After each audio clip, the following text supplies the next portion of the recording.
네, 안녕하세요. 끝판왕입니다. 오늘 구독과 좋아요, 알림 설정, 그리고 댓글까지 부탁드리겠습니다. 자, 어제 보시면 비트코인이 많이 반등이 됐고, 그러면서 알트코인들도 엄청나게 오르고 있단 말이죠.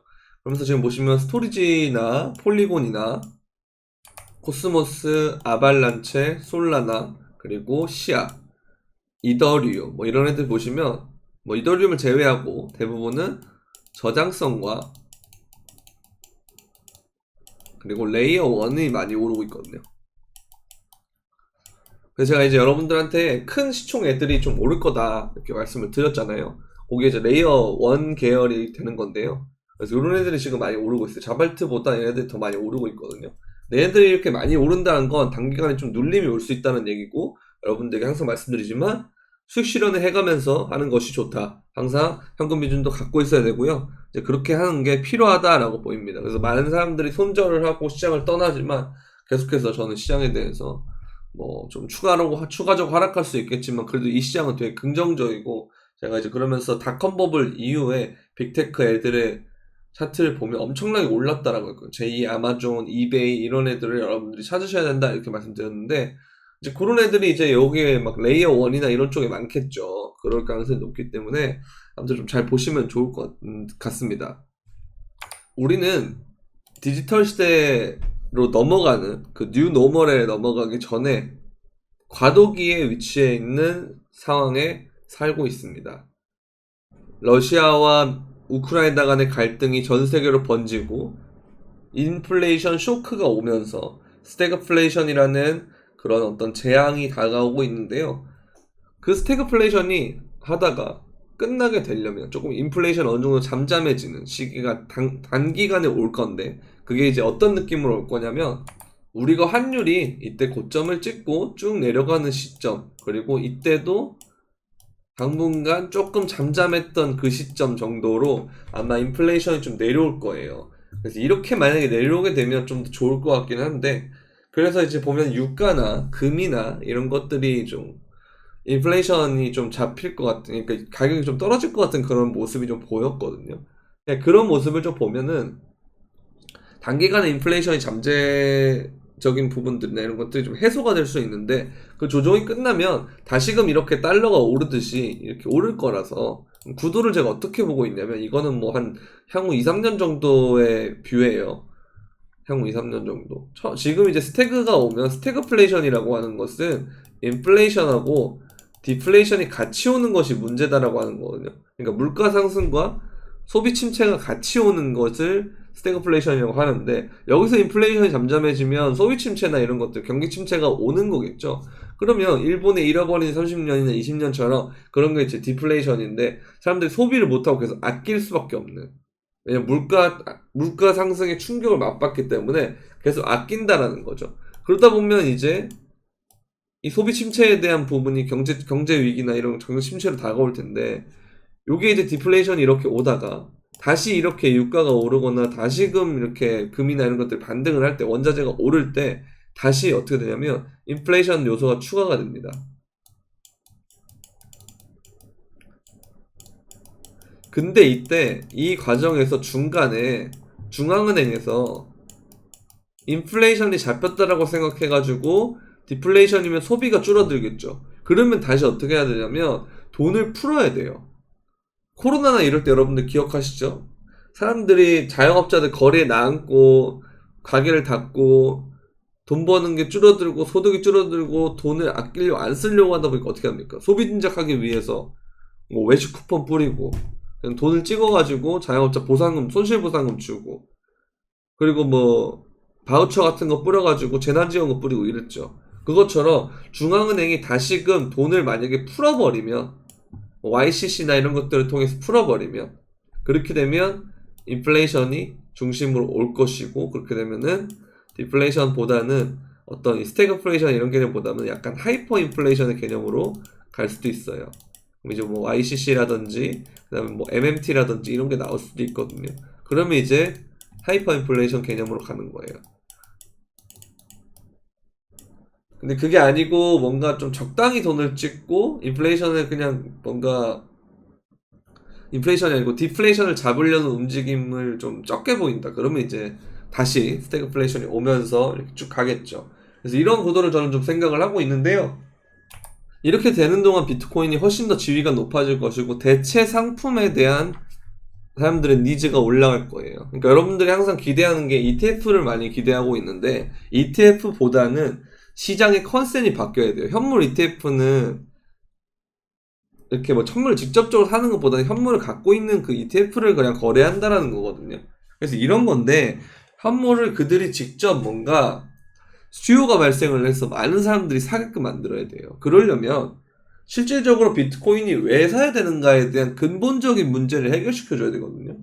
그럼 이 납득을 투자자들한테 시켜줘야 되는데 그럼 대다수의 투자자들이 뭐 금 이꼴 안전자산, 뭐 달러 이꼴 안전자산, 뭐 국채 이꼴 안전자산 이런 개념처럼 아예 박혀야 돼요. 나스닥 위험자산인데 잘 올라, 뭐 테슬라 뭐 이런 느낌으로 비트코인은 뭐다라는 거를 정확하게 사람들이 잡혀야 되고 그것이 이 인플레이션 문제에 대한 대안이다라고 시장의 컨센으로 자리 잡았을 때 주류 의견으로 자리 잡았을 때 비트코인은 계속 오를 수 있다는 거죠. 그러려면 제가 말씀드렸던 이 구도를 어쨌든 지금 향하고 있는데 이게 만약에 제 말이 맞다면 그럼 비트코인은 굉장히 수혜를 받을 수 있지 않을까라는 생각이 들어요. 자, 다시 이걸 보면 푸틴이 브리스판 스위프트를 제안을 했는데요. 이걸 보면 반미전선을 엮이고 있어요. 반미전선을 엮이고 있고 보시면 뭐 신흥국도 들어와 있죠. 그러면 지금 보면 우리나라 환율도 많이 오르지만 신흥국들도 환율이 많이 오르고 있거든요. 근데 그 와중에 러시아는 환율이 떨어지고 있습니다. 달러 대비해서. 그럼 자국 화폐가 가치가 오르고 있다는 거죠. 루블화는 엄청 빠졌었는데 이 빠진 시점 전쟁 이전보다 더 많이 오르고 있거든요. 이렇다는 건 처음에 사람들이 미국이 뭐 잘하고 있네, 뭐 푸틴 아무것도 안 되네 이랬지만 푸틴은 우크라이나에 대해서 전쟁도 어느 정도 이기고 있고 주변 국가들이 경제 원조나 무기 지원 같은 거 말고 직접적인 군사 개입을 하지 않은 걸 보면서 발트 3국이나 아니면 부동항을 먹으려고 또 내려온단 말이죠. 추가적으로 확장을 할 수 있어요. 확전을 할 수 있어요. 다른 나라로.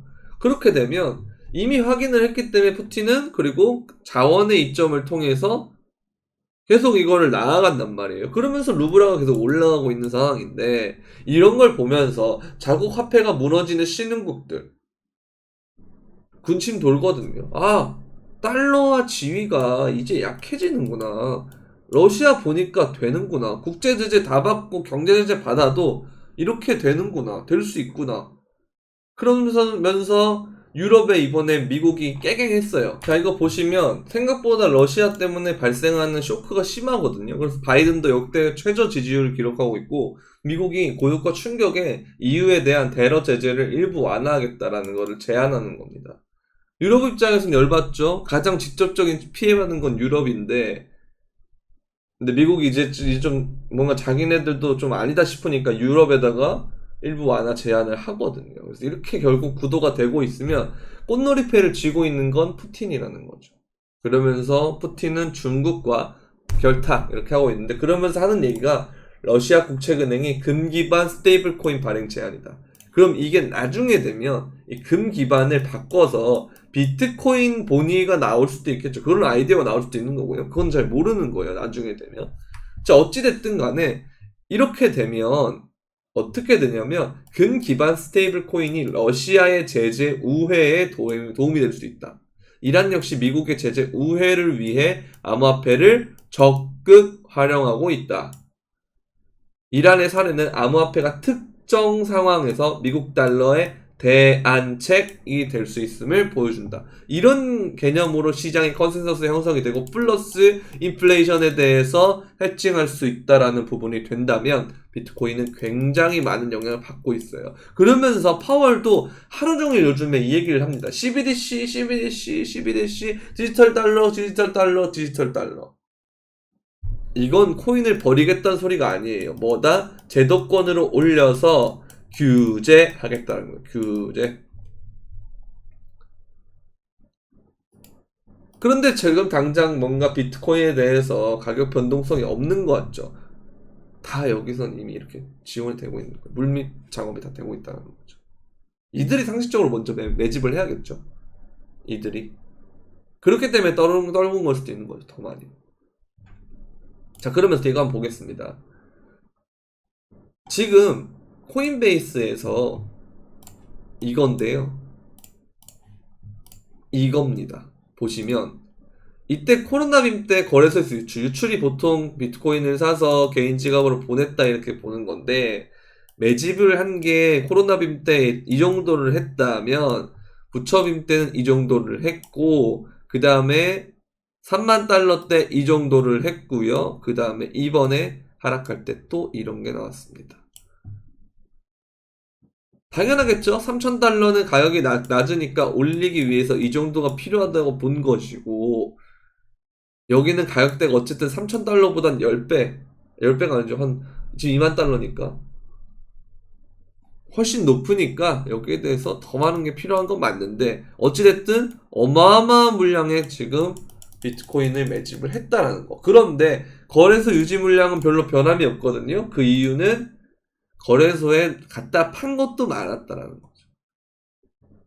근데 이건 코로나 때 똑같아요. 얘가 판 거를 받아줬다는 게 중요한 겁니다. 가격이 보합이 되거나 유지가 됐다는 건 얘가 판 거를 받아준 게 중요한 거예요.